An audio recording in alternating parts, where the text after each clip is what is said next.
সবুজ পৃথিবী গড়ি, সুন্দর ভবিষ্যৎ গড়ি এ প্রতিপাদ্যে মাদকমুক্ত, নিরাপদ এবং বসবাসযোগ্য পুনর্বিনির্মাণে সেমিনার ও গণস্বাক্ষর কর্মসূচি অনুষ্ঠিত হয়েছে।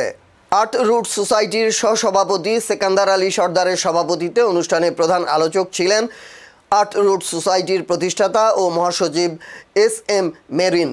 এতে বক্তারা মাদকদ্রব্যের ক্ষতিকর প্রভাব, মাদক প্রতিরোধে সামাজিক সচেতনতা এবং তরুণ প্রজন্মকে মাদক থেকে দূরে রাখতে পরিবার, শিক্ষা প্রতিষ্ঠান ও সমাজের সম্মিলিত ভূমিকার উপর গুরুত্ব আরোপ করেন। অনুষ্ঠানে পনোট উচ্চ বিদ্যালয়ের শিক্ষক, শিক্ষার্থী সহ স্থানীয় গণ্যমান্য ব্যক্তিবর্গ উপস্থিত ছিলেন। আমি এই পর্যায়ে বক্তব্য হবে, কারণ একটা দেশের লাইটের ব্যবস্থা নাই। আমি অনেকে শুনেছি এখানে অনলাইন জোড়া চালু হয়েছে, আপনারা শুনেছেন কিনা? শুনেছেন? এটা কি ভালো জিনিস? অনেকে ক্ষতিগ্রস্ত হচ্ছে। আমরা প্রথমত আমাদের নৈতিকতা থেকে দূরে সরাই নিচ্ছে, আমাদের নেশা ধরাই দিচ্ছে, আর সবাইকে নিশ্চয় করে দিচ্ছে। এই তো, তাহলে এখান থেকে তো বের হতে হবে, ঠিক কিনা বলুন? এখান থেকে বের কে করবে?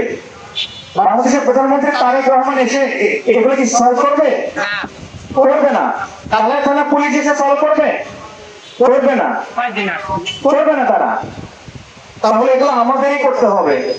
আমাদের যারা নীতি নির্ধারকেরা আছে তারাও এগুলো সলভ করবে না। আপনারা ভালো করে জানেন কেন, এখানে অনেকগুলো বিষয় জড়িত আছে। তাহলে কি হচ্ছে, আমাদের নিজেদের উদ্যোগ নিতে হবে, যাতে সব এর মাধ্যমে গ্রামবাসীদের জন্য ও কিছু একটা করতে পারে। আর এর জন্য আপনাদের সহযোগিতা অনেক বেশি গুরুত্বপূর্ণ। আমি আসলে বাংলা তেমন ভালো বলতে পারি না, কারণ ছোটবেলা থেকে বাইরে ছিলাম। তো বাংলায় যদি আমার কোনো ভুল ত্রুটি হয় তাহলে আপনারা আমাকে ক্ষমা সুন্দর দৃষ্টিতে দেখবেন।